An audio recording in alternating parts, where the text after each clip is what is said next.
Hello everyone and welcome to this seminar on the subject of event native API management. It's brought to you today from Gravitee and Solace as a partnership that we've formed. My name's Tom Fairman, I'm a distinguished engineer at Solace, been at the company close to 10 years now. My job really is to help people understand what this idea of event-driven architectures is. And with me today is Nico. Nice to meet you everyone. My name is Nico Balestra. I'm Director of Solution Engineering here at Gravitee. I've been with the company for almost 2 years now.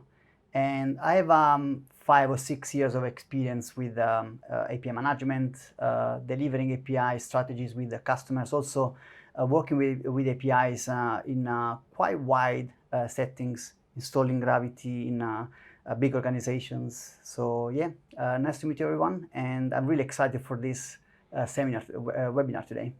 Great stuff. All right, well, let's just kind of go across the things we're going to cover today. So we're going to talk about, event native API management's fairly new. So let's talk about how that came about. And kind of inherent in this whole idea of event native is this idea of asynchronous APIs, right? We're used to the idea of synchronous APIs. So what is that? How does that work? We'll talk about that in the landscape as a whole. And following on from that, we can move on and talk about this partnership between Gravitee and Solace, right? And how we're going to work together and what that actually looks like from a technology point of view. Like, how are people actually going to use it? Really exciting, yeah. Yeah, it's good stuff. All right. So let's get into the basics of it then, and this idea of how event native API management came around. So I think we should probably first talk about API management and then talk about how event-driven architecture kind of fits in with that. Yeah, I think it's a good talk track. Probably people listening to this webinar never heard about event native API management. It's something new. It's a new category which Gravitee is creating from scratch. So first of all, let's start talking about Gravitee. So who we are when we were created. So Gravitee is pretty much the most comprehensive open source API management solution today available on the market. So why were we created? In around 2015, our 4 founders, they were working with big organizations, mainly in the retail industry. So they were trying to manage APIs on behalf of their customers. But also what I want you to do is, this is your API strategy. This is the solution to manage your APIs, and now there you go, do it yourself. But they found out it was really difficult with the solutions available on the market for customers to manage the API themselves, because they were really difficult to understand. It really needed very complex skill set to do that. So what they done is to build their own solutions. So they wanted to create a new open source solution which was easy to use, and everyone could manage API. So you didn't need to have like software development skills, for example. So that seems to be the key thing with Gravitee, right? Because there's quite a few players in the market. Absolutely. Yeah, absolutely. I mean, obviously the API management space is quite crowded, but we are really trying, well, first of all, we are trying to, as I mentioned before, to create a new category of event native API management, but we also want to do that in a way which is easy and secure, which is something, pretty unique on the market today. So Gravitee is growing quite fast. We are growing average of 163% annual revenue growth. We have customers pretty much all across the globe. And also staff across the globe. When I joined Gravitee a couple of years ago, I was employee number 67. So now there are more than 100. So in 2 years' time, we doubled the number of people. And last year we also got a round of investment, Series B. So that's a testament of people actually trust we are doing the right thing. So now the question we need to answer, okay, this is Gravitee. We provide an API management solution, but what is API management? API management is a set of practices. Typically, you require tools to deliver all these practices to manage an API lifecycle. So over time, this lifecycle pretty much became standard in a way. What needs to be done in order for an API to be secure, to be completely measured, so you know what's happening with your API. So normally, when you start an API strategy, when you start the management of an API, you might start from designing the contract. Now, this is not something which all organizations they do for all APIs. So depending on who the audience is, you might adopt a design-first approach. For some APIs, for I'm assuming it's the same, and we'll talk about that later for Solace. Some APIs are very technical, they are consumed only by developers, so doing a design-first approach is not really required. So you obviously need tools to support the design of an API. Then once the API has been designed, you need to expose the API so people can actually consume the API itself. And also you will need to manage access to the API. So you need to be able to say who you are, and based on who you are, you should have certain level of access to the API. An API is pretty much useless unless people can actually discover the API and consume the API. So again, you need tools to support that capability. And finally, it's very important, especially to be proactive. You need to be able to understand at all time what your API is doing, how the API is being consumed, or whether the API is healthy or not, so you can potentially fix any issue before that issue will impact your customers. So as I mentioned, this is the API lifecycle. This is what an API management allows you to do, is to manage the API lifecycle. And you need a tool. You might require, or you might use a different set of tools for each one of these activities, or you can use a platform like Gravitee, which allows you to do all these practices in a single unified platform. Yeah, I mean, one thing I've noticed is that Gravitee, you seem very focused on this idea of life cycle, right? So it's not just focusing on, I need to design a set of APIs, or I need a place to host these APIs. It seems very much focused around the life cycle. Is that a result of the way Gravitee was founded? I mean, is that kind of one of the key ideas that you're trying to address? Yeah, exactly. As I mentioned, what our founders figured out is that they couldn't find a solution which delivered the entire life cycle. So they had almost to stitch together to integrate the integration platform, which, there are lots of drawbacks in that, because certain tools are really difficult to integrate. You also need to find people who understand one tool versus the other. So why not build a unified solution which allows you to cover the entire life cycle without having to buy separate tools to find the people who understand that, and without having to spend money and time trying to make those tools work together. Yeah, absolutely. Okay. So now I want to talk about how we got here. So we'll talk about API tree. Now it's important to highlight, I'm not talking about new standard here. So this is more about, let's cover the history, so how we got to this point. So we started like in 2005, roughly, so before 2005, integration used to be done using ETL or ESB tools, right? And then we started this new wave of SOA, service-oriented architecture, where people started to realize, why not use standard protocols like HTTP to be able to expose data and consume data?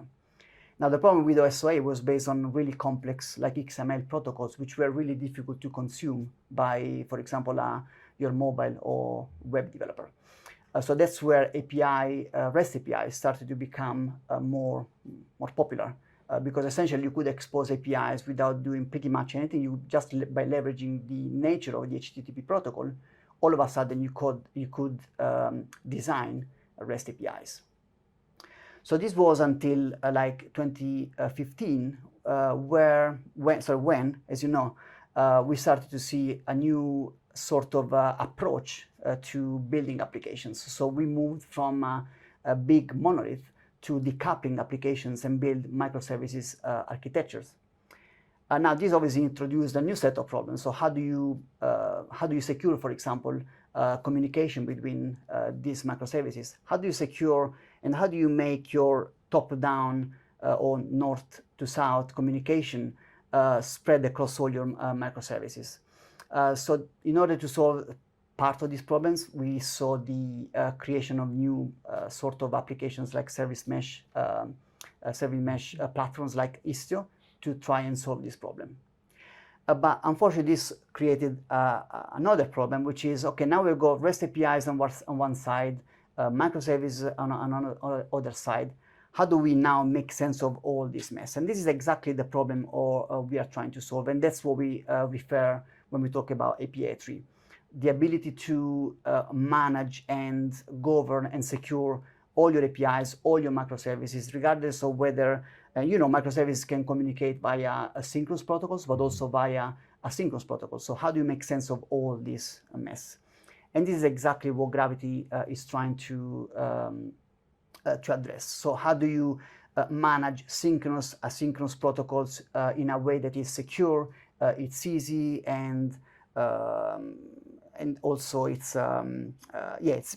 easy and secure. That's pretty much our 4 pillars: sync, async, secure, and easy. And that's what we call the new API tree wave. Now, the reason why you see this funny shape here is that pretty much that's how Gartner likes to depict trends. So you typically have a spike of everyone being interested, and then essentially a standard becomes a standard. So everyone is using them, but without big peaks. Yeah. Do you have any question on this? No, I mean, I think it's worth saying that, when you're talking API 1, API 2, API 3, they're, as you said, they're not standards, right? They're more kind of industry trends that you've identified, right? Yeah, absolutely. Yeah. This is just a trend of, new way of solving new problems, essentially. And that's how, typically these trends go over time. So they become really popular. Everyone talks about it, and you go from 0 to lots of interest, but then the interest fades a little bit. There's that whole Gartner hype cycle, right? Yeah, exactly. What is it? The peak of hype and then the trough of realization, all that kind of thing. Yeah. So now I wanted to introduce you to our platform, to our product. What is Gravitee? So obviously, the core of our product is API management. So we provide a solution to manage the entire life cycle from scratch. So you might not have an API at all. So we allow you to design your API and then secure it, consume it, publish it on a portal, and so on. So the entire life cycle will be covered by Gravitee API management solution. Now, different from other platforms, we also provide an access management solution. So if you, for example, you are building, and this is quite, I would say, popular across startups. Normally, startups, they tend to initially favor build over buy, but at some point they need to scale. So that's where they, for example, need to build proper authentication authorization within their application. So you might have seen, for example, those login forms with a lot of buttons to log in with Google, with GitHub. So Gravitee provides exactly those sort of capabilities together with the multi-factor authentication, adaptive multi-factor authentication, and so on. Step-up authentication. Yeah. Presumably, you can integrate with your own provider if you want, your access provider. Yeah, I mean, Gravitee allows you to secure API using any O2 identity provider, but obviously we make it access management first-class citizen within the API management. So if you want to secure an API using O2, access management will be available. Click on a button instead of having to integrate an external product. As I mentioned, for some APIs, you might need to do design first approach. So Gravitee provides a nice visual tool to design APIs, so everyone, technical and non-technical people, can nicely brainstorm and pretty much create an API from scratch in a few minutes. And finally, alert engine. Obviously, as I mentioned, one important aspect of API management is the ability to be able to troubleshoot and quickly be notified when your API is not healthy. So you can potentially, meet your SLA and fix the problem before that affects your customers. And finally, Cockpit is almost like an Uber management plane, which gives you, visibility across. Some customers have different installation of API Manager for networking reasons, or maybe because they have different like teams in different regions, so they might have different instances of API Manager. So Cockpit allows you to monitor all this and also provides sort of multi-tenant capabilities. So you can use one instance of API Manager across different environments. Is that single pane of glass idea? Is it? Yeah, pretty much. Right, yeah. Okay. So as I said, you might have, for example, your team in US. They want to manage their API with their own instance because they have their own DevOps team, and maybe you might have another team in EMEA. So you might want to have separate installations for them. But Cockpit gives you the ability to monitor all of them, so you know exactly how much gravity you have essentially. Right, that makes sense. I mean, on the subject of instances then, where do I deploy Gravitee? What's the deployment model? Is it cloud? Is it SaaS? Yeah, it's a good question. So one of the reasons customers come to us is Gravitee is very flexible, so you can deploy Gravitee pretty much wherever you want. We have customers deploying Gravitee like the entire stack on their private cloud. Mm-hmm. Some customers say, yeah, but I don't care about the API management because it's only metadata. What I care about is the what powers my API, which Mm-hmm. typically is the gateway. So we also support a hybrid approach. So you can have management plane running in our cloud, and then customers can deploy their gateways pretty much wherever they want. Right, so that total separation of like the control and data plane. Yeah, exactly. Yeah, absolutely. Yeah. Or you can deploy the whole thing on Gravitee if you want. So you can have even your APIs running on our cloud. Yep. Okay. So as I mentioned, we are growing quite fast. We have customers in pretty much all sort of business verticals. We initially were really strong in the retail industry, but now we have customers in banking, in public sector, and in terms of size as well. We have massive customers doing millions of transactions per day, but we also have small startups. They are starting their API journey now, and they are trusting us to support that journey. Now, since I mentioned in 2015, we were born pretty much in France. Obviously, we have a really strong footprint in France. In fact, some of the major public service institutions in France trust Gravitee. We are actually in UGAP, which is a marketplace for example, when a public sector organization is looking for an API management solution, typically they would go on UGAP, and Gravitee is pretty much the solution they recommend to the public sector. So I've given you an overview of Gravitee. Now I would be interested to see, what's Solace? What's Solace? Yeah, what problem you are trying to solve? Yeah, so Solace was founded 2001. So we've been around a while, over 20 years now. Really, the first market we kind of really attacked was capital markets. So super high volumes, super high requirements around, as you mentioned, security, but also performance and robustness, right? So if you ever see like a stock exchange or an investment bank has problems, right, that makes headline news. So you want to make sure it never happens. So we started off with this idea of hardware appliances. So the kind of the founding DNA of Solace, if you like, was solving this problem of how do you move data around an organization in a super robust way with very well-defined performance characteristics, right? So that's where we started. That was kind of 2001. We began to see this idea that actually what you're moving around, if you think of like a stock exchange feed of prices, when financial institutions like in the UK had this thing called the Big Bang in, I think it was 1986 when we moved to this whole kind of electronic trading idea. Really, that was cutting edge for kind of computing at the time. So people had to come up with a different way of transmitting this information. Now, if you look at stock quotes, what you don't get is a single slab of everything that's happened up to this point. What you get is what is the change. And if you think about that, that's really the best allegory you can have for event-driven. You are emitting something that says what the latest thing that has happened is. So we started to see this whole idea of, well, can we bring this idea of what we now call an event-driven architecture to a broader kind of cross-section of industry. So we coined these terms event mesh. We'll go into a bit of detail about what exactly that is later.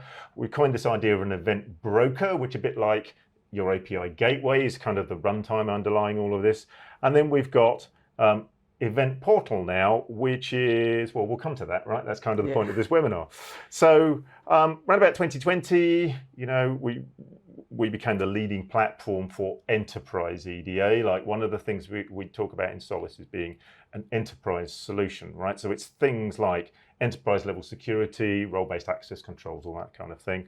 And then in 2021, we organized the first EDA summit So if anybody here, is a bit wants to find out more details about exactly what event-driven is, I'd encourage you to check out the EDA Summit. There's lots of great material in there.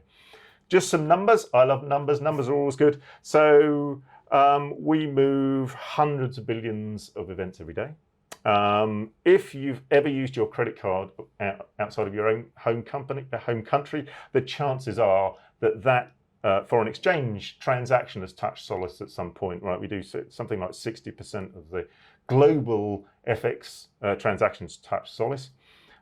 We have over 300 million concurrent connections active, right? So just like Gravitee, we've got some enormous customers. We've got some very high profile customers, people like NASA, that's always cool, right? It's always nice to be able to quote that. Retail customers, Intermarché, for instance, all the way down to more industrial enterprises, people like Roche in the pharmaceutical space, right? It's interesting, you went from pretty much selling hardware, right? Yeah. To SaaS product. Do you still sell the hardware? We still sell the hardware, absolutely. People still use it. But yeah, you're right. We transitioned from being a hardware-only customer, and this was quite an exciting change for me to watch, actually, as I was at the customer. As I was at the company when I first joined, it was boxes of tin only. Yeah. But no, we've moved into, and it was really the whole development of the cloud marketplace that kind of drove that. Our customers were starting to say, okay, it's great, we've got all these on-premise data centers, but now we're thinking about using cloud computing. And we looked at that and we thought, well, actually, with cloud computing, with some of the fundamentals, the factors of cloud design is this idea of what you mentioned, which was decoupling applications, yes. Right? So we saw the cloud market space is actually driving this whole idea of event-driven architecture. It's funny now, you have like the CTO of Amazon AWS talking about how the world is event-driven, right? So we got that right.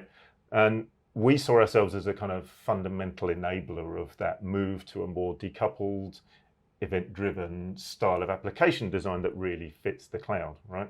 And so that's why now, just like Gravitee, you have a wide range of deployment options, all the way from, sticking a box of tin in your data center, all the way through deploying software yourself, and up to kind of software as a service, event brokers as a service that we deploy for you. That's how you support a digital transformation strategy, right? You start from on-premise and then slowly, but you need a platform which allows you to move without massive, impact. Exactly. I mean, if you go back a couple of years, you had the cloud vendors talking about, lift and shift is one strategy, right? People don't talk about that much anymore. Yeah. It's more of a kind of more nuanced, more migration picture. And in fact, some of the customers we talk to, they say, yeah, we're going to use cloud, but we're never going to get away from on-premise, right? Just because of security reasons or legacy reasons or whatever, right? So being able to enable that more nuanced approach to cloud, I think, is one of the real strong points that we bring to the market. Nice. Okay, so I suppose a question people might have watching this is like, okay, well, I understand APIs, right? Just about everybody understands APIs. So what is it about this thing called event-driven that's so cool? I mean, we talked about Gartner earlier, just mentioned AWS's CTO talking about this. It goes back to that fundamental idea of emitting changes as they occur to a business, right? So it's kind of a totally complementary idea to your REST API. So when your REST APIs, you've got a consumer that's going to say, okay, give me something or do something for me. In the event-driven world, typically it's more around instances where something changes and you need to react to it as it changes. Rather than, say, a user clicking a button, say, I want to create an order, right? Suits more of a synchronous interaction, right? I want to submit an order, you give me back an order number so that I know it's gone through and what I'm talking about. If you think about what's happening at the kind of almost the back end of that, when you're fulfilling that order, you can look at that as a change in business state, right? That a new order has been created. And that's the event-driven world, right? You've seen this from Gartner. He talks about this idea of, as digital transformation accelerates as we, expect more responsiveness from the businesses we interact with, right? Things are changing faster. The faster things change, the more quickly you need to react to them. So this is around kind of user experience, even employee experience, right? How do we build systems that are able to give us that really responsive user experience by moving things towards this kind of reactive model? If you used a reactive program, we call it event-driven. So as something happens, we trigger processing on the basis of that. That's really the essence of event-driven architecture. So it's seeing things not as calls, but as things that have happened and reacting to things as they change, right? So basically, as a consumer, instead of asking for data, Yeah, I get that data as they change or as something happens, essentially. exactly, right? So if you can imagine, we started talking about this idea of, okay, I want to create an order, so I'm buying something online on an e-commerce site, right? Sure, when you create that order, that's a synchronous interaction. Here's the order, tell me that it's happened. But imagine if you're waiting for a shipping update, you want to know when it's going to arrive, right? You don't want to sit there pressing a button saying, tell me if it's going to ship, right? So the initial order is the synchronous interaction, and then that updates. Okay, we've shipped it. That's more of an asynchronous event-driven style of interaction. So there's the key important point here, right? Some people in this market they're almost trying to take over the world. Software eats the world, event-driven eats the world, right? That's not how we see it in Solace. We see it as a very complementary idea to the synchronous interactions. We believe that you need both. You mentioned north-south earlier, this idea of kind of composing functionality in APIs. With event-driven, we call it east-west. It's that kind of asynchronous communication across systems, across people, across organizational boundaries, right? So it's, as I say, it's really a complementary approach, right? So here's, I talked about this e-commerce idea.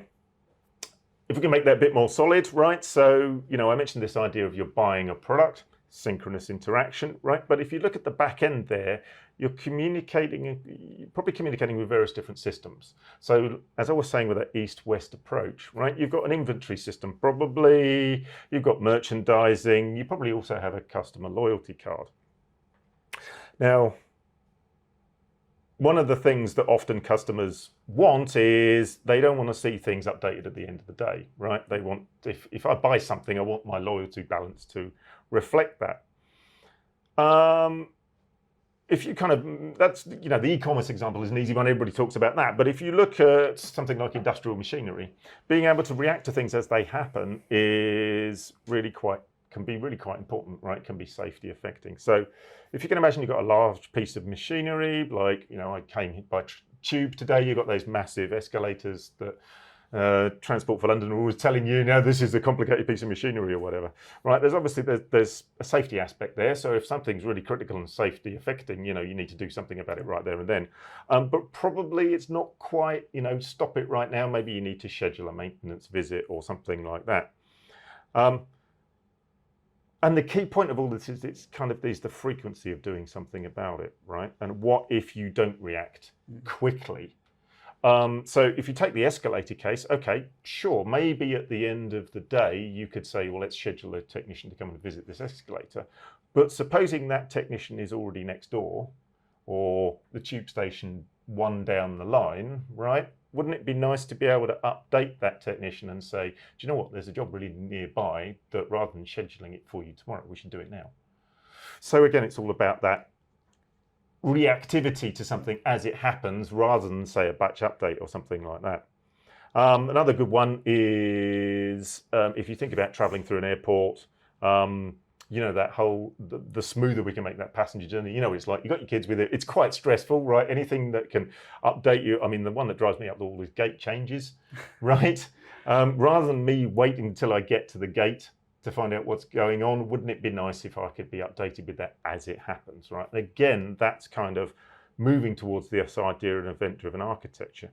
So there's some common characteristics here. One of the things we often talk about is real time, right? So this is not hard real time, like you get a real time operating system and all that kind of thing, safety critical, but it's real time in terms of you are making decisions and reacting to things as they happen, rather than waiting for a time tick like a batch upload or something. These things are global. They're across an organization. They're not restricted to a particular system or line of business. And some of the key characteristics you need of this, it needs to be reliable, right? Because if you're reacting to these things and you don't get that thing, you're not going to react to it at all. So pretty critical you get it. It needs to be scalable, right? And it needs to be simple, because this is a new approach to things, right? And the easier we can make it for people to adopt it, the better. Yeah, it looks very interesting. Two observations, I would say. One is, you mentioned the use case of the engineer and giving him a job or her a job close to where he is already. So to me, that's not only customer experience, but also in a way, it's also cost saving, right? Oh, absolutely. I mean, maybe I should have mentioned that underlying all of this is operational efficiency, right? It's being able to take your existing process and do it quicker, that real-time aspect. And what does quicker mean? Well, time is always money, right? That's how investment banking pedigree to be. And also another point is, it's applicable pretty much to everywhere. Everywhere there are events, everywhere there are use cases where you want to be able to react. Absolutely. Yeah. So just moving on here, we're seeing breaking out from that capital markets heritage about 2015. We're seeing it in multiple places, right? So I talked about the industrial maintenance case. Another good one is connected cars. So there's a kind of industrial IoT, well, not an industrial IoT, but an Internet of Things access there. All these cars connected, right? You can imagine the kind of scale that you require for that. It's quite interesting, some of the use cases there. So you talk about the typical thing of, getting your mobile phone out, warming the engine up before you get in the car. But it's actually much deeper than that. So if you can imagine now, as we move towards more autonomous driving, you've got these new systems and these new integrations of systems in the car. And what some of these connected car use cases is about getting the data from the cars in real use cases, in real life use, back to the manufacturer of these subsystems, so that they can see how well they're working and adapt that system to become better and better, right? We've got things like supply chains. So if you can imagine, if you've got ships on the ocean, storms come up, they delay the ship arrival, ports get congested, this kind of thing. Wouldn't it be nice if you could help your manufacturing and the rest of your supply chain react to those events? Storm is an event, right? A ship being late is an event in real time, right? And we've seen some massive numbers, tens of millions of euros that these organizations can save just by keeping those raw materials and finished products that are in flight moving. And that kind of real-time processing of things as they happen is kind of the strength of event-driven architectures there. Point of sales integration in retail. You mentioned retail. There's a lot of things we can do there. I saw some news recently about retailers moving to real-time pricing, right? So, the price of your strawberries literally goes up and down as the availability of strawberries goes up and down, this kind of thing. So really wide applicability there across just about all industries. Would you say, is there any of these areas where like event-driven has been a game changer, or has impacted pretty much all sectors? The temptation is to say everywhere, right? I mean, let me give you an example. Flight. So you mentioned, governments. So the FAA is a customer of ours. If you fly in the US, your flight information is being carried over Solace. What's more, if you ever use the flight tracker apps, so you see the guy who's tracking Elon Musk, right? All of that data is being transmitted over Solace.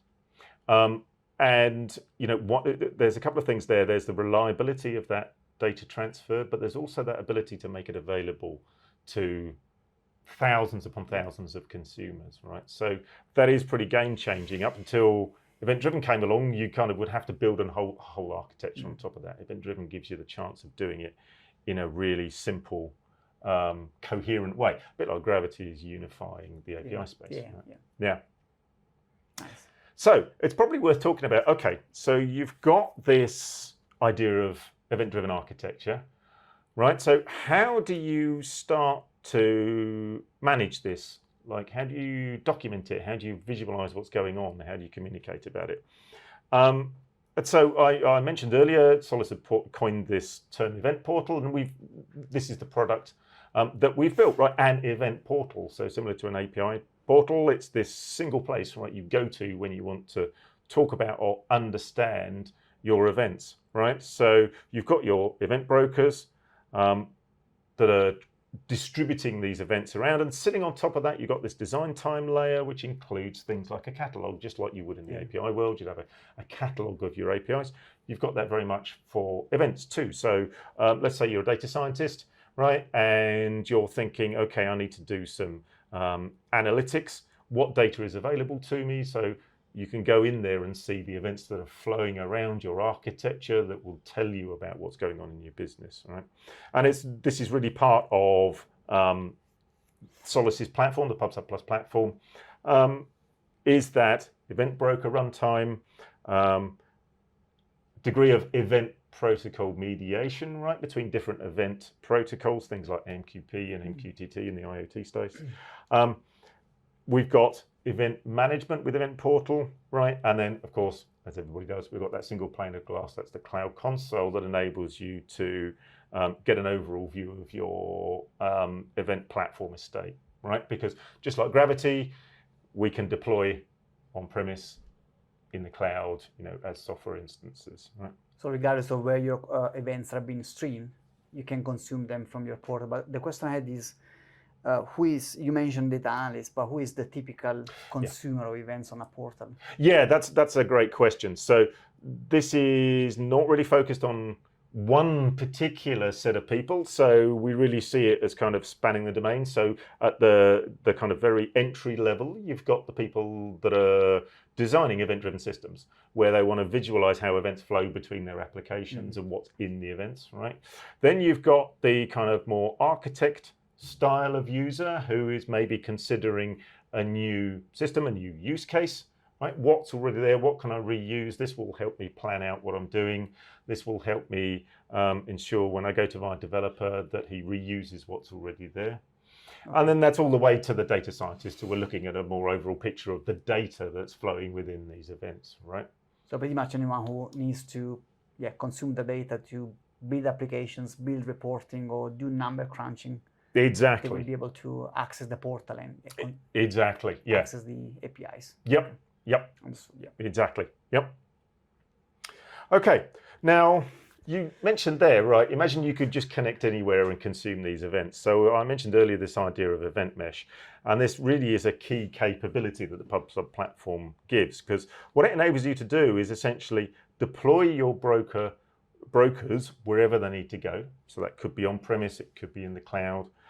The key thing about the PubSub Plus event broker is this capability they've got of connecting together. So what? That's not the key thing. The key thing is that the brokers talk to each other using our technology to understand where the producers and the consumers of these events are.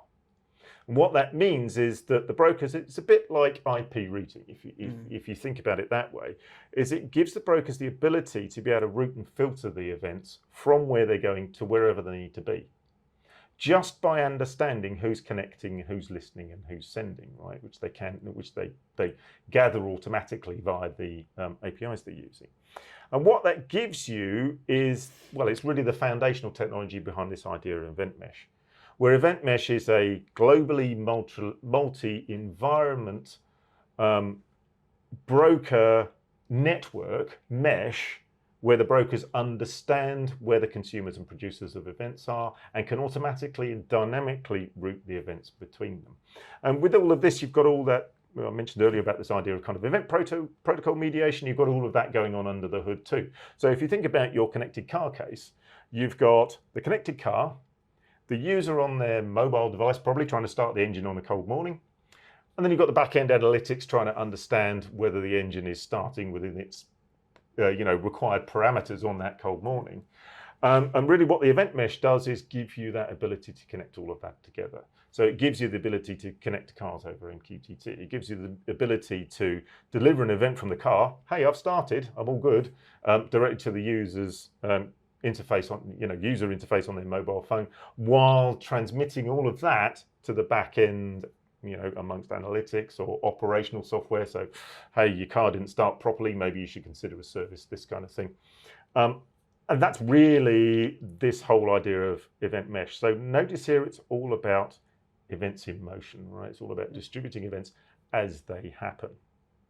So I can just drop an event in your mesh, and regardless of where the consumer is, they will be able to consume these events thanks to the broker maybe deployed close to where they are. Exactly, that's precisely the idea. Now, another key point of this is that it is really easy to slot in a new consumer because you can even deploy a new broker for that user, right?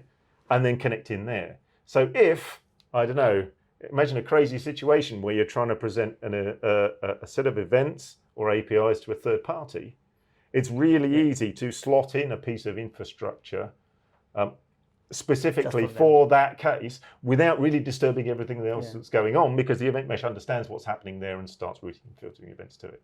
So it's a really powerful idea. Yeah.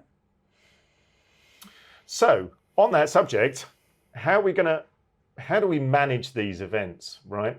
So kind of we in Solace, we kind of thought, well, maybe there's someone that, maybe there's a technology here that can help us. So we looked at the API market, and lo and behold, this is what we got, right? So maybe you could give us a quick overview of kind of how that works. Yeah, I mean, obviously by what you've been saying so far, looks like there is I wouldn't say overlap, but there is some sort of needs which overlap the event-driven world and what Gravitee provides. So we already provide obviously a RESTful architecture, so the ability to design APIs, secure them and publish them on the portal, plus an engine which allows you to power these APIs, apply security, do protocol mediation, so the ability to, and I will explain in a couple of slides, the ability to expose whatever event broker. Obviously, Solace is going to be native in our product, and looks like Solace as well provides these sort of capabilities which are required by Solace customers. So that's what we are doing, is trying to bridge this world and deliver to our customers a unified platform where they will be able to discover pretty much any sort of APIs, whether the API is synchronous, is asynchronous, lives on Solace. The customer don't need to know about that. All they need to know is, I need this bit of information, I need it as soon as possible. Where do I find it? They go on a single portal and they will be able to discover such data. Yeah. If we kind of look into the details of that kind of parallelism there. So if you think about, in the event-driven world, you've got the event broker, which is the runtime, right? That's what's actually, you mentioned things about security, and it's actually serving up the events or the APIs. So obviously in the API world, that'd be the API gateway, right? Yeah. Right. So on top of that, you've got the API portal, right? And that's where you do kind of your API design. You've got a catalog in there where you can see your APIs, right? That's where you're going to, presumably, you can do some code generation, that kind of thing. Yeah, exactly. Yeah.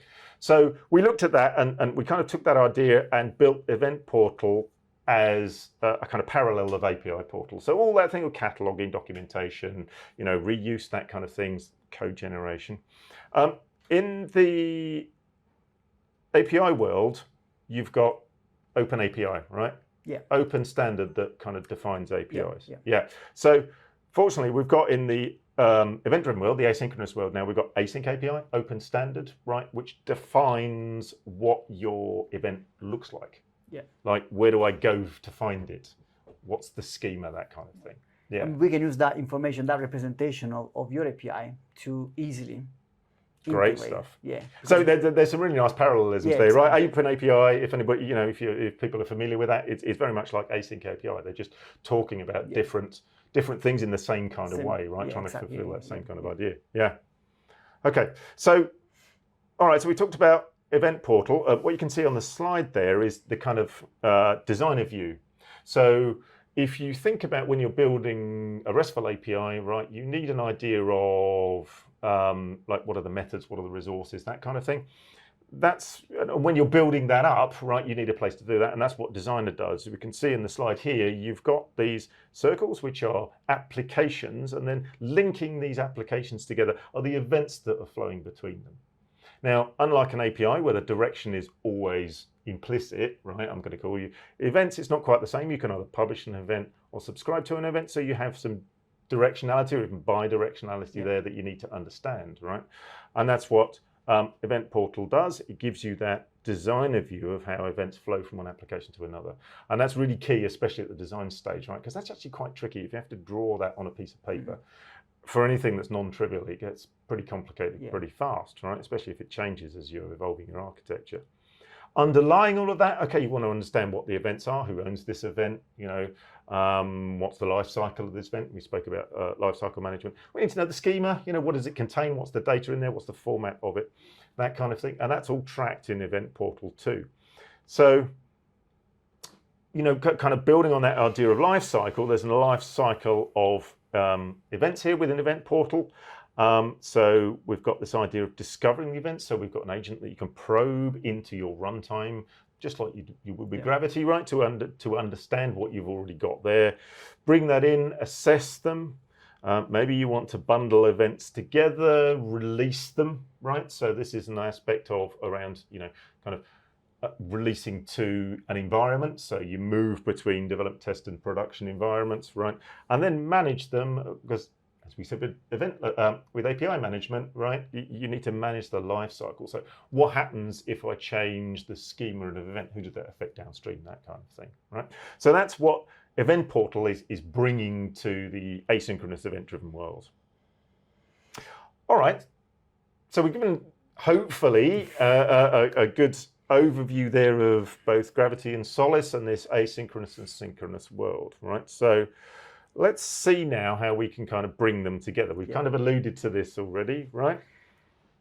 So you talked about, you know, the life cycle of an event. I talked about the API life cycle. So, you know, looks like there are similarities. You want to Solace wants to deliver pretty much the same values to their customers as Gravitee does, and that's where essentially we come up with a combined mission, which is unify synchronous and asynchronous APIs in an easy, secure, and intelligent way. So, you know, in the course of building this relationship, we figured that essentially we are trying to deliver pretty much the same value to our customers. So that's why we are trying to bring platforms together and, you know, help customers to manage all their data and APIs in a single platform. So let's now look into a little bit more details what we are doing.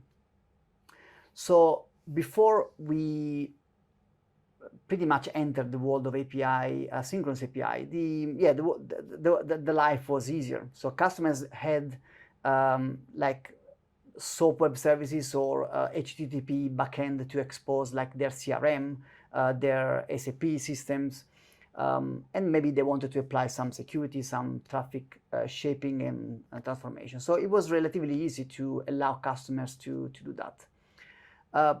But now, as I mentioned in my API 3 slide, recently the picture is becoming more and more complex. It's not just about exposing this static data, but customers wants to be able to be notified, wants to be able to build better, more reactive, more real-time user experiences.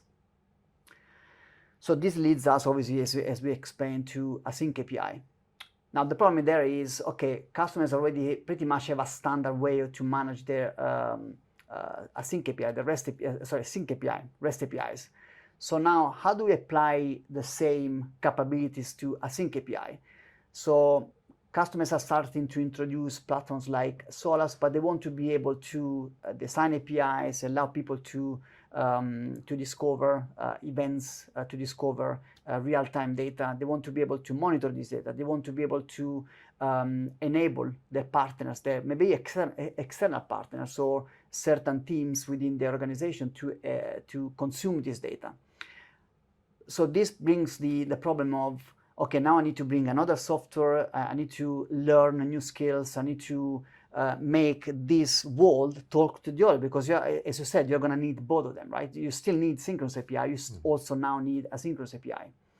So what we are doing is to build a unified platform. So whether you have the standard SOAP or REST APIs or backends, or whether you have message brokers like Solace, RabbitMQ, AWS Kinesis, we are allowing customers to build applications on top using simpler protocols. So if you want to build an application using REST APIs, obviously that's something which was already available. If you want to also consume your real-time data using simpler protocols, so imagine you are a web developer, right? You want to build a real-time dashboard. It's quite difficult to embed these real-time technologies into an application which is built in JavaScript. So what do you do in those cases? Typically, is you want to be able to connect to a WebSocket, for example, or to an SSE endpoint. So that's exactly what Gravitee is allowing you to do. It's allowing you to unlock these event streaming technologies and expose them to maybe to developers using simpler protocols, but without bringing new technology, but using the existing platform which customers are already using to manage their synchronous API. So we are trying to simplify the world, joining those two worlds of synchronous and asynchronous into a platform which already exists. We are already trusted by loads of customers to manage their synchronous API. So why not applying the same best practices and technology to also the asynchronous world? Yeah, I mean, one of the things that strike me, especially if you look at the previous slide, the world's so simple, right? And I think everybody's tried a REST API, right? Yeah. There's so much tooling out there. There's so much well understood ecosystem around it, right? So it strikes me that idea that tooling is the important thing, right? That's what makes, actually, if you look at that slide, it looks really simple, but actually if you look underneath the covers, there's an awful lot going on there. And the reason that it looks simple is because there's so much tooling involved, right? Exactly. And it seems to me that's what Gravitee is doing, right? Is it's trying to bring that automation, that tooling to provide a simple abstraction, right? I would say one day I would like to see the previous slide also to be applied to asynchronous. I want to be able to say the world is easier, even with asynchronous, not just with the synchronous. So that's the problem we are trying to solve, to make everything simple, whether it's synchronous or asynchronous. And I actually want to link back to the original title, because we talked about event native API management. And I think this slide explains why we talk about event native, because with this new platform, what we are hoping to do is to have a platform which reacts to events. So that's why we call it event native. Native are first-class citizens now of our platform. So Gravitee will essentially listen to new events being streamed to Solace in this case, and stream those events to whatever endpoint, or I would say entry point more technically. The APIs has been defined. So that's why we talk about event native, because now events are first-class citizen within our platform, which is a new way to manage events. I mean, I'd like to take you back to another couple of things. You talked about traffic shaping and monitoring. One of the things I'm seeing a lot in kind of architecture pieces at the moment is how to successfully monetize your REST APIs. Do you see that applying once you've combined events and synchronous APIs in Gravitee? Do you see that applying to asynchronous events as well? Yeah, absolutely. Why not? There are lots of use cases where the real-time data can be monetized. Like we have a customer in the US, is a sport customer. They are trying to monetize real-time data sent by the players while they're playing to gambling organizations. Oh, yeah, of course. So absolutely. And once you have this data published on a portal, then all of a sudden you get the ability to allow people to subscribe to this data. So you can monetize data, but still provide access in a very easy way. Great. So how do we get started? Yeah, so obviously Gravitee, as I mentioned, provides this nice, fully fledged platform to manage synchronous and asynchronous API, provides all the capability to discover API on a portal. There is a subscription flow, which we will talk about. Solace does pretty much the same with events, right? Absolutely, right, yeah. So let's try to join these two worlds together, and let's try to deliver a product to our customers to facilitate see in my mind is seeing a data as they are, regardless of whether the data is synchronous or asynchronous. It doesn't really matter. It's just data. So today, Gravitee already allows you to do protocol mediation. So you can connect to a Solace broker and expose, allow customers to publish or consume data through the Gravitee gateway. And also apply, as you mentioned, traffic shaping transformation. So for example, I want to enable to validate a payload before it reaches a Solace, right? Right. Or maybe I want to allow a certain message to reach a certain topic depending on who the client is. So this is sort of yeah, that's an important point, because in the event-driven world, it's very much, because you have that real-time aspect to it, it's very much a case that you don't, if you can possibly avoid it, you don't really want to go and look at the payload at all, right? You want to route based on metadata. So that idea of taking an event and then doing subsequent validation on it, I think is really important, right? Because that's the point at which you're really starting to form that concrete external contract that is that goes alongside REST API contracts, because they're very much like that. So within the internal world with inventing, typically you're not looking at content or doing any of that validation, right? That's more left down to the consumer or producer of the event. So that's a key point, I think. Yeah, and you can see an example of Gravitee being applied to the asynchronous world already. Yeah, so I mean, yeah, why don't we talk about an example? So I kind of started on this, right? Everybody loves an e-commerce use case, but there's it does illustrate a lot about, kind of the challenges that we as architects face, right? So typically, I talked about the generating an order case. I mean, that is, at its heart, a synchronous interaction. I am asking you to do something and give me a result back, right? So typically you go through an API gateway, right? So you place your order, you get a synchronous response back saying, I have confirmed this order. When we look at combining or how we might fulfill that command, that order placement, right? This is typically where event-based architectures can really help. So this is this publish subscribe idea, okay? So when the order is placed, that is an event. An order has been placed. It's a change in the business, right? And we've probably got multiple people that are interested in that, multiple systems that are interested in that. And I kind of alluded to this earlier. You've got an inventory system. Okay, do I have stuff in stock I can send? Okay, I do, great. Maybe I want to create a shipping request so that, you, Mr. Customer, you're actually going to get the damn thing. Probably I'm also going to want to update a customer relationship system. That could be just as simple as indicating that this customer is active. It could be, moving into things like loyalty and stuff like that, right?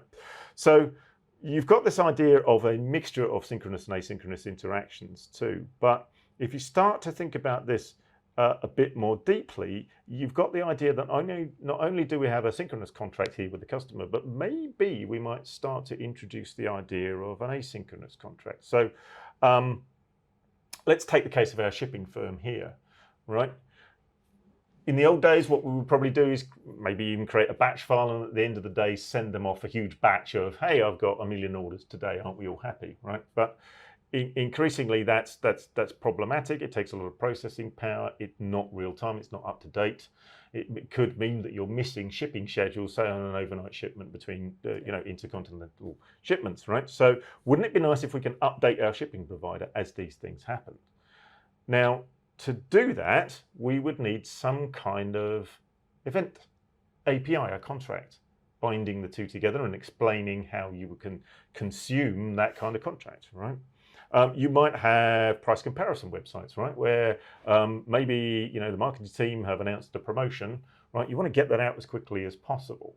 So there's probably another contract that you'd need there, right? So this is kind of a good example of, firstly, how you might mix synchronous and asynchronous, but secondly, how you need this concept of an event product. And a contract around it. So that builds up the idea of an event API product. Right? Yeah. And it's also interesting because, again, I can see the power of events as a way to deliver a nice user experience, but also cost saving. Yes, yeah. I love that, to be honest. Yeah, yeah, it's good. But thank you for reminding us of that. There's a lot of operational efficiencies you can derive here. All right, well, that's great. So you mentioned earlier that you can connect Solace brokers to the Gravitee API portal. So you're connecting the runtimes there. So, if you look on this slide here, you've got that nice arrow along the bottom going up on the left-hand side there. Maybe you've got an open API specification that's saying, here's how to consume them. Okay, but how are we going to link, you've got runtime there, how are we going to link the kind of portal, the API access and management side of things? So we have got already this portal, so people will be able to find all their open API. But now you've got other people working on Solace and delivering their API products. So how do we also make this async API available on the same portal? So Gravitee already, as I said, supports async API.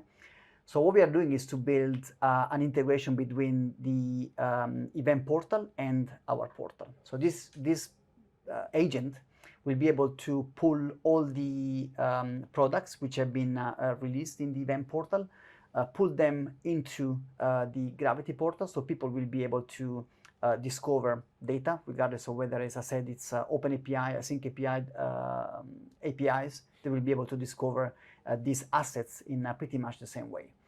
Now, what happens is in Gravitee, once the API is there, depending on how the API has been defined, you can actually subscribe to the API. So there is another integration point. So we need to be able to propagate that subscription flow into the portal. So that's another integration we are building to bridge essentially Gravitee and Solace. So can you explain how the subscription works? Sure. So something we haven't mentioned so far is this idea of publish subscribe. So that's where you send in an event and you tag it with a piece of metadata, and consumers come in and say, here were the kind of events I'm interested in based on that metadata, right? So what you have is you have your event mesh, which is this underlying almost network layer of brokers, and then you've got your services that are publishing events that are providing these event-based services publishing in there, right? Sitting on top of that, we've got the event portal. When I mentioned earlier, we can go in and discover all the events, right?